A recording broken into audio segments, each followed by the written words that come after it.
మీకు ఇష్టం లేకపోతే అందరినీ ఒకసారే కుత్క బిస్కి సంపుర్రి. శాత కాకపోతే అన్ని హాస్టళ్లకు తాళాలేసి బంద్ పెట్టుర్రి.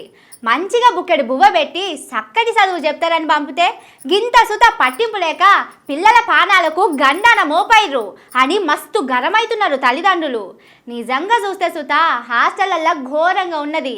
ఇవాళ ఇంకొక పానం పోయింది పాపం. మొన్ననే కదా ఆసిఫాబాద్లా హాస్టల్లో పెట్టిన బువ్వ తిని ఒక గిరిజన బిడ్డ నిండు పానం పోయింది. ఇంకా కండ్ల నీళ్ళు సుత ఆరిపోక ముందే అదే ఆసిఫాబాద్ జిల్లాల ఇంకో ఆడిబిడ్డ పానం పోయింది. ఫుడ్ పాయిజన్ అయ్యి వెంకటలక్ష్మి అనే విద్యార్థిని కండ్లు తేలేసి అది చూసిన హాస్టల్ వాళ్ళు వెంకటలక్ష్మిని సర్కారు దవాఖానకు తీసుకుపోయిర్రు. ఆడికి పోయేసరికల్లా పాపం బిడ్డ జీవిడిచింది. హాస్టల్ బువ్వ తిన్నాకనే ఇట్లయిందని తోటి పిల్లలు చెప్తుంటే హాస్టల్ ఆఫీసర్లు మాత్రం ఆమెకు ముందు నుంచే పానం బాగలేదని చెప్తున్నారు. సరే, మీరు చెప్పిన మాటనే నిజం అనుకుందాం. మరి హాస్టల్లో చదువుకునే పిల్లలకు పానం బాగలేకపోతే మంచిగా సూపియాలే కదా.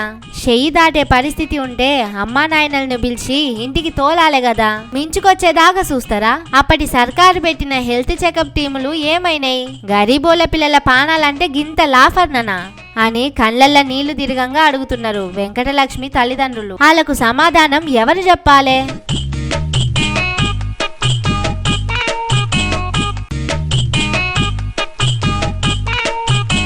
అటు కామారెడ్డి జిల్లా జుక్కల్ మండలంలో ఉన్న హాస్టళ్ల సుతం గిదే పరిస్థితి. మధ్యాహ్నం బువ్వ తిన్నాక 4 విద్యార్థులు కడుపు నొస్తుందని అడ్డం పడ్డారు. వాళ్ళను అంబులెన్స్ల బాన్సువాడ దవాఖానకు తీసుకుపోయిర్రు. డాక్టర్లు చెకప్ చేసి ఉడకని అన్నం తిన్నందుకే పిల్లలకు ఇట్లా అయిందని చెప్పిర్రు. మొన్ననే కదా మెనూ మార్చినాం, చికెన్ పెడుతున్నాం, మటన్ వడ్డిస్తున్నాం, కమ్మటి పోషకాల భోజనం పెడుతున్నాం అని ప్రచారం చేసుకున్నారు. మరి గిదేంది ఓ రేవంతన్ సారు? పోషకాహారం పడక పిల్లలు గిట్లా అడ్డం పడి జీవిడిస్తున్నారంటారా? లేక పోషకాలు ఎక్కువయ్యి కక్కుకునుడు కడుపులో నొప్పొచ్చుడు అవుతుందంటారా అని అడుగుతున్నారు పిల్లగాండ్ల తల్లిదండ్రులు. చెప్పురి మరి ఏం చెప్తారో అన్నట్టు మొన్న పాము గడిచి పిల్లలు చచ్చిపోయారు కదా.